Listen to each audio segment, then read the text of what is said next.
Hi, thank you so much for being here. My name is Nitya Timalsina, and it is such an honor to speak at this wonderful event held by the San Diego Foundation and CSC San Marcos. I'd never been here before, and it's a gorgeous campus, so I'm so thankful. I'm going to begin by telling you a short story, so if you don't mind, please close your eyes for a moment and visualize this. This is a story. This is a story of a little girl who loves climbing trees to hunt for mangoes. She loves mangoes. She thinks that if she plants a stick on the ground and waters it every day, that mangoes will grow. She's innocent. She's brave because she has to be. She tries to be fearless and not question why she can't go outside at night anymore. She doesn't know that her country is in the middle of a civil war. She's afraid of her school bus being torched on the way to school. She's afraid of the plumes of smoke she sees in the skies every day as she waits for her parents to come back home alive. She lives in a house that might collapse any day. She makes up stories to get by, but this is the story of how she survives. This is the story of how she succeeds and dedicates her life to helping others do the same. This is the story of how she grows mangoes wherever she goes, because, you see, mangoes are just a metaphor for being present in the moment and discovering the freedom to create positive change in the world. You may have guessed this already, but that little girl was me. My name is Nitya Timalsina, and I am the founder and president of One Step Projects. Today, I'll speak to you about my personal journey to create and sustain positive change in the world. I'll also discuss the role of youth in philanthropy and what we can all do to make San Diego a better place. So the best place to begin is by asking ourselves, where does change begin? Or how does change begin? This is something that I ask myself constantly. Ever since attending high school at Helix and visiting Nepal for the first time in 2009, after 7 years of living in the US, I was so excited to visit Nepal and see my relatives after being in the US for so long, but there was a serious problem. I couldn't breathe. Literally, the atmosphere was thick with pollution, and I had to wear a mask anywhere I went in the city. The water was polluted beyond recognition. People threw garbage on the ground without a second thought. I complained, but I was told to accept it because that's just the way it is. Well, I didn't want to accept it, but I didn't know what one person could do. So after I returned to San Diego, I finally began to realize that if I wanted change, I had to create it. Waiting around for someone else to create the change was the problem anyway. So I designed a water filtration system with the help of my senior project advisor, Dr. Bill Pogue, who has always been an inspiration to me. We traveled around San Diego to investigate water systems and came up with some really cool solutions to implement. So from there, fast forward 3 years. I was in college at UCSD, and once again, I was feeling lost because despite the amazing research work I was involved in, I didn't feel fulfilled. I wanted to learn through experience. I wanted to create change, and I wanted to do it now. So I started working on an environmental education curriculum called Change Begins with Children. And looking back, I find that name absolutely cheesy, but it's kind of true because change does begin with children. And if we want to create and sustain change, we need to nurture young minds and help them lead their communities, help them serve their communities. We also need to lead by example. So Change Begins with Children gradually evolved into One Step Projects, and I was able to create an organization that designs customized solutions by deeply understanding community issues. But there was still one thing I was trying to understand. How can change actually be sustainable? So in April and May 2015, and some of you may know about this, Nepal was struck by a massive earthquake that killed thousands of people and impacted millions of lives. But with the help of hundreds of San Diegans like yourselves, my team was able to quickly deploy aid and later travel to Nepal to assist directly. As we traveled through Nepal, we witnessed so much devastation that it is impossible to express. We traveled through roads that were half collapsing and covered with landslides. There were aftershocks nearly every day.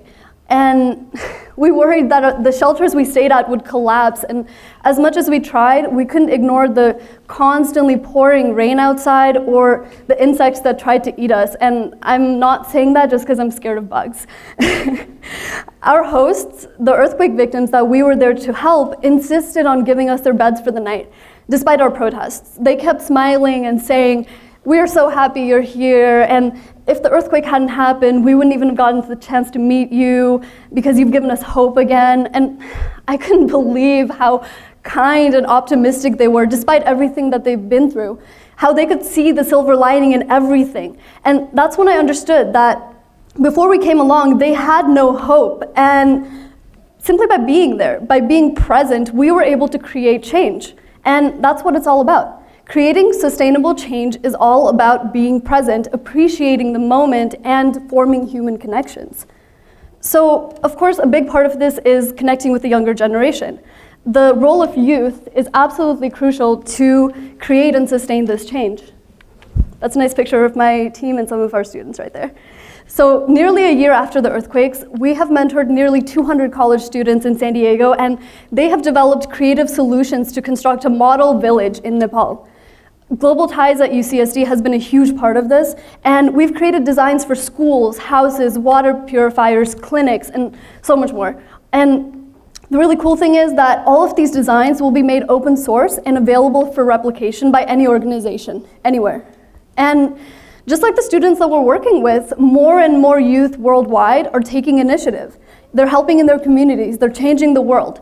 Groups like Young Visionaries and Under 30 Changemakers exist to support young leaders and inspire people like me on a daily basis.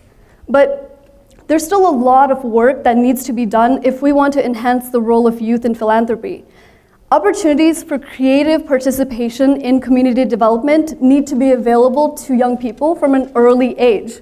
And this is part of what I want to do in San Diego this year. I want to create programs for high school and middle school students that allow them to create customized solutions for their local communities. Young people have a ton of volunteer opportunities, which are great, but they also need opportunities to create initiative, to create solutions on their own. So, as you may know, San Diego is called America's finest city, and that's great, but it's not enough. Let's think bigger.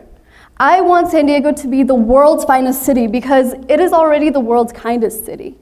Just look at all the support I've received from San Diegans, so many of whom I don't even know personally. Because of them, we were able to help provide semi-permanent structure for an entire village and 6 schools, and now we're building a model village. Because of San Diegans, we have impacted hundreds of lives here and abroad. The kindness and involvement of the San Diego community is unparalleled. I have never seen such solidarity and support in my life, and I'm so grateful to be a part of it. We have so much potential, and we need to keep moving forward. And I think about this all the time, and you probably do too, but what is the future of San Diego? By the way, that's one of our team members while we were in Nepal. What is the future of San Diego? The San Diego Foundation asked us to think about what San Diego will be like in 40 years. Well, I believe that San Diego will become the hub of social entrepreneurship in the world and the world's finest city because we are capable of that. All we need to do is keep inspiring individuals, particularly our youth, to take initiative, dedicate their time, and create solutions instead of expecting change to occur on its own. And I'm going to leave you with this last thought. Think about how many volunteer hours and basically just community service are required for high school graduation and college applications. What if every individual, every community member had the same prerequisite? If each of us could dedicate even 5 to 10 hours per year on community projects, the whole community would be different. I know that many of you probably commit way more than that, so thank you for that.